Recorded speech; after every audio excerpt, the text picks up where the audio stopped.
Today we are reading Exodus 39 and Exodus 40. And I want to title our devotion, Glory Follows Completion.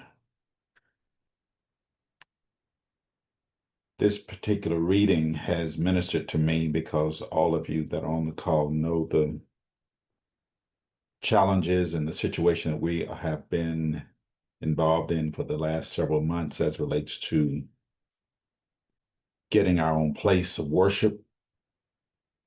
And it's just so amazing how God allows this particular reading to come before us today. Glory follows completion. Let me explain what's going on in the chapters. The people of Israel, they are finishing the priestly garments. They're finishing making the ephod and the breastplate and the robe, the linen coats. And over and over and over in chapter 39 and chapter 40, you're going to see the words, as the Lord commanded Moses. That phrase is 7 times in 39, 6 times in 40, as the Lord commanded Moses. Nothing was improvised, nothing was altered, nothing was rushed. When the work was completed, Moses inspects the work. When you read verse 39, chapter 39 and verse 43, it says, and Moses did look upon all the work, and they had done it as the Lord had commanded, and Moses blessed them. Then you go into chapter 40, where the tabernacle is erected, furniture is placed, the ark is positioned, the veil is hung, the altar is set up, and then the anointing oil is applied. And after that, a cloud covered the tent of the congregation, and the glory of the Lord filled the tabernacle. That's verse 34 of chapter 40. Chapter 39 is careful obedience. Chapter 40 is visible glory. The glory followed the obedience. God does not just give instructions, He expects execution. And the execution will not always be simple and easy. He gave Moses the blueprint way back in Exodus 25. But the glory did not fall in Exodus 25. Moses had the vision, had the instructions, but the manifestation came after completion. And that's the tension that we live in. We shout over the promise. We're excited about what's going to happen, but we grow weary in the process. We love the promise. We don't like the process. 3 things I'm going to point out real quick. God honors finished work. Because Exodus 40 and 33 says this. So Moses finished the work. And that's a powerful statement to me. Not Moses started the work, not Moses tried the work, not Moses meant well, not Moses signed contracts, not Moses engaged people. No, Moses finished the work. See, we live in a culture of starting, but God blesses finishing. If I were to take a poll of everyone on this call today, all of us have some testimony of what we started. Few of us have testimonies of what we finished. Started a plan, started a dream, started a business, whatever. Started a blueprint, whatever you started.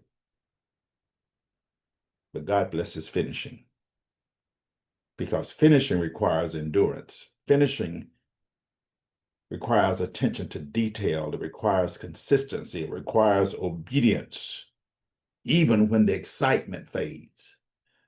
When we get the vision, when we get the dream, we are excited about it. But sometimes the process drains that excitement.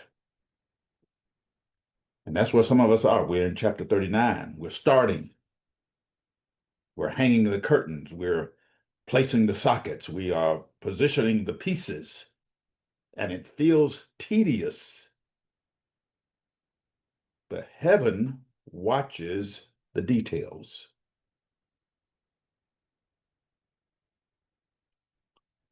When a building is constructed or being purchased, it doesn't open because the architect had a vision or that we had a desire. It opens after inspection. Wiring must be correct, plumbing must be aligned, structure must meet code, everything must be in place. And it's only after inspection does occupancy begin. You don't go into a building when it has not been inspected. God inspects before he inhabits. God himself does that. He inspects before he inhabits. The Lord does not feel good intentions. We all have those. But if you want the glory, you're going to have more than a good intention. Glory feels completed obedience.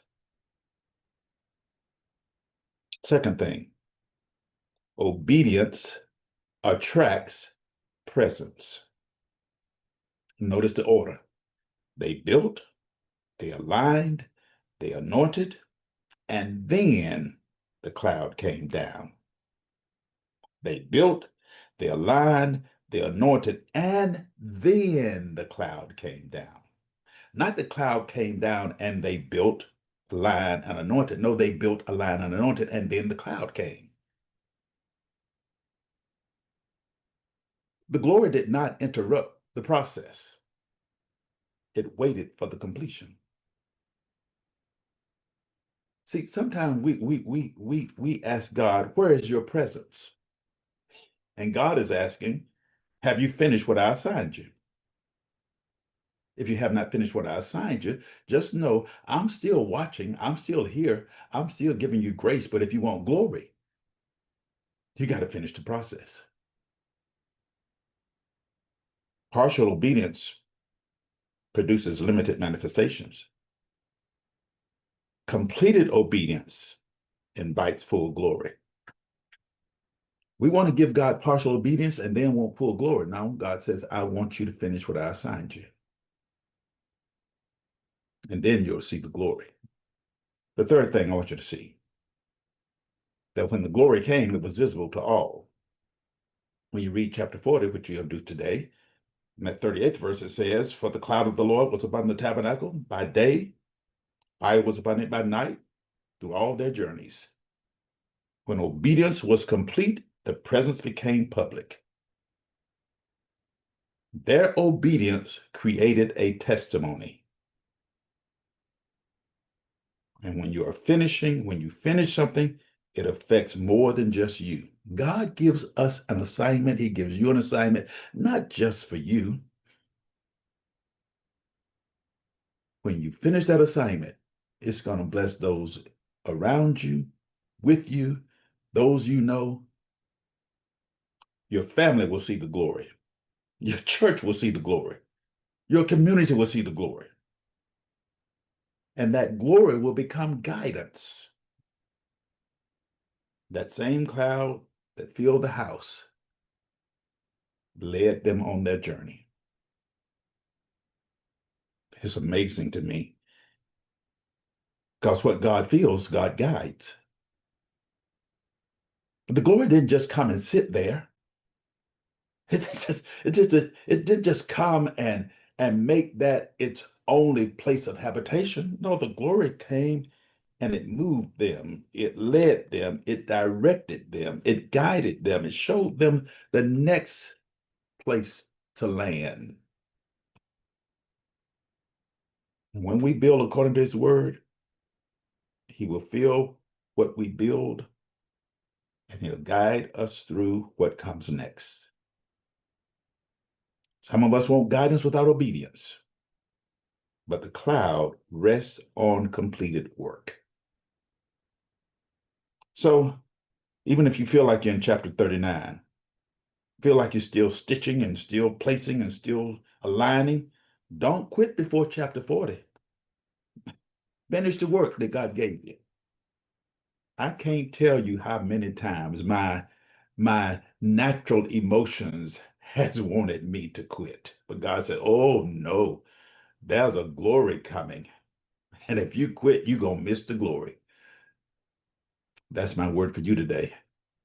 There's a glory coming to your house, to your life, to your plans, to your dreams, to your vision. The glory is coming, but you've got to complete the work. He'll give you grace to complete it. But glory comes with obedience.